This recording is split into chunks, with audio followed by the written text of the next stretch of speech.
And the winner is, I guess, how to actually finish your first manga.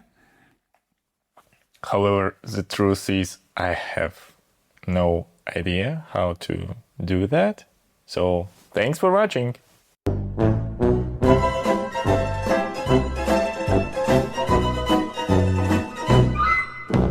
Okay, that's not entirely true.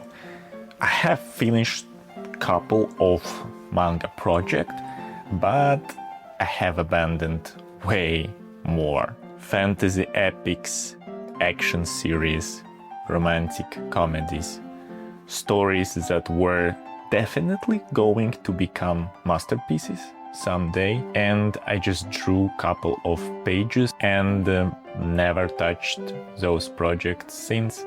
So today I'm going to share all the things I have learned from actually starting and finishing my manga projects, and to prove it actually works, by the end of this video we're gonna create entire one-shot manga together from start to finish.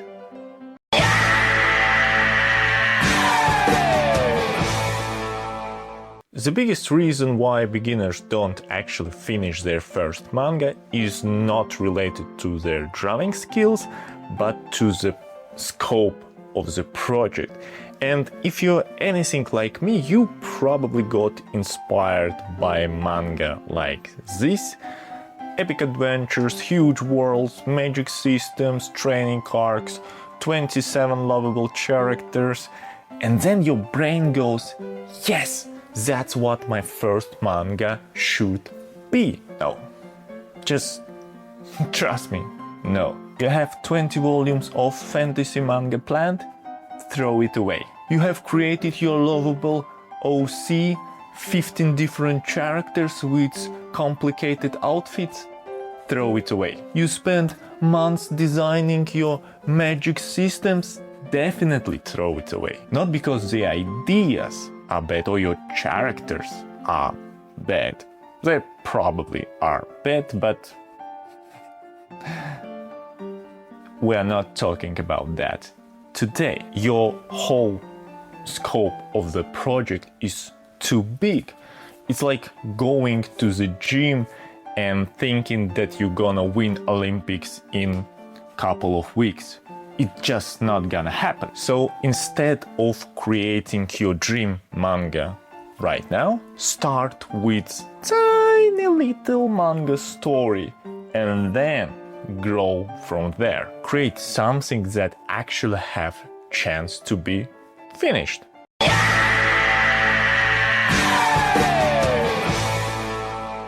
My recommendation, 6 pages maximum.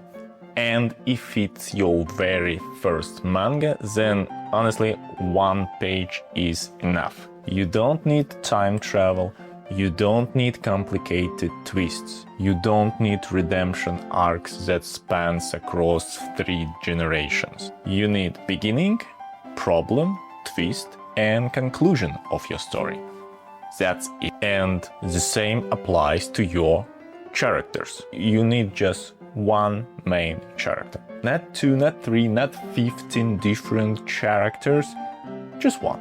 So let's look on a couple of examples. Bad character example.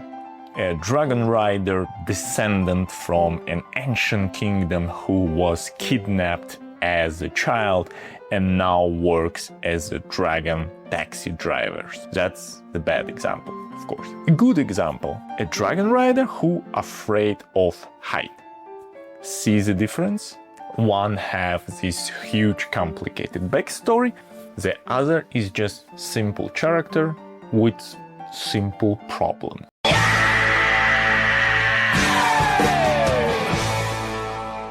Alright, enough manga theory, let's actually create one. So, grab your pencil, paper, napkin, tablet, whatever you have, let's begin.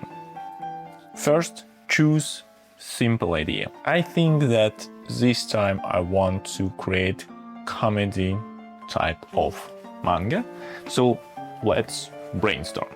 I think I will create manga about secret cult that trying to summon demons to the human world.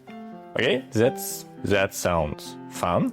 And the main character will be the demon. Now we need the story bit. Remember, we have beginning, problem, twist, and ending. So here is my idea. A group of cultists performs a dark ritual. They finally summon terrifying demon, but instead of looking angry or terrifying, demon is actually sad. He appears holding a towel and bar of soap because he was taking a shower or a bath. And now he's crying because this type of situations happens with him all the time. He gets summoned during lunch, during sleep, while watching TV, maybe even while sitting on the toilet. So now we have our joke, but we still need an ending. What if one of the cultists actually feels bad for our demon? And in the last panel, we will show that cultist and the demon together relaxes in a hot tub, and cultist, of course, still wearing their capes and robes, and everyone is drinking and kind of chilling and celebrating. I think that's perfect and good enough for one-shot manga. We have beginning, cultist summoning demon. We have problem, demon is actually sad because he gets summoned all the time when he's not actually ready for that. He have his own things going on. And we have twist, that cultist kind of try to please this demon instead of using him for some evil stuff. So I think it's perfect. Is it stupid? Absolutely. But stupid is often a great place to start. Now let's storyboard. And here is first mistake beginners do. They over-explain everything. So before drawing final panels, I always ask myself, can I remove something? Can I tell the same story with fewer panels? And usually the answer is yes. So by reducing unnecessary panels, unnecessary bits from your story, you get less work, better pacing, but same story. So now let's draw our manga.